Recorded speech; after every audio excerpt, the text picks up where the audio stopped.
Umaga na nga ulit. Martes na nga agad. Ito, palis na nga ako. Meron na akong dalang ito. Yan, pritong saging. Sayang din to. Para mamayang patanghali may pagkain na ako. Para hindi na tayo kumain sa karinderya.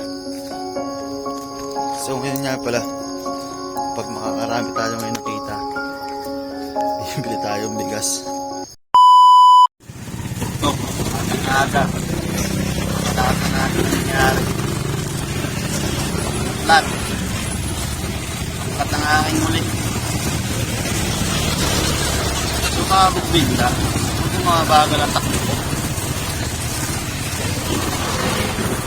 Wala pang bukas ng shop dito. Hanap na yan. Aga-aga.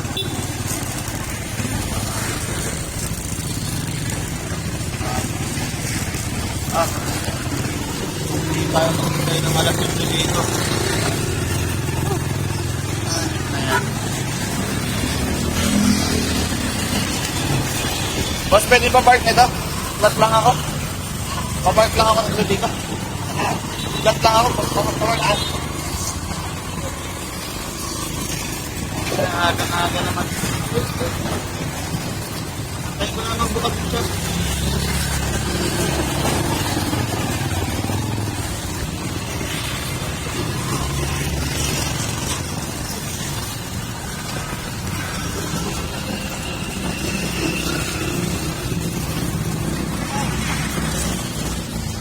Aga naman. Center stand ko na lang.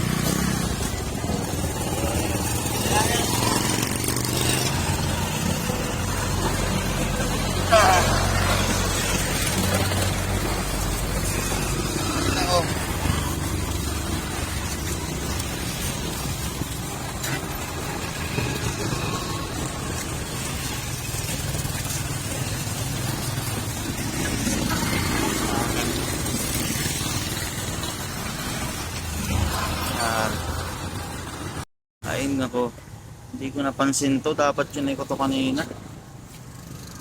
Kita na pala ang fly.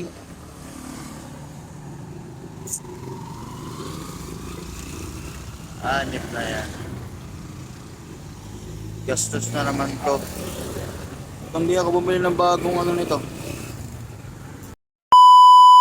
Buti na lang dumating si Papa.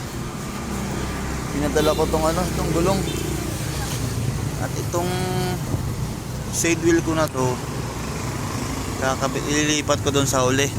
Di bali magiging ano, magkasukat lang naman yun eh. 300 by 17. Bago ito yung ilalagay ko dito sa side wheel. Ayos pa to. Makapalapan man to. Maliit nga lang. Tayo bumili pagka may pambili na tayo. Kapal pa naman.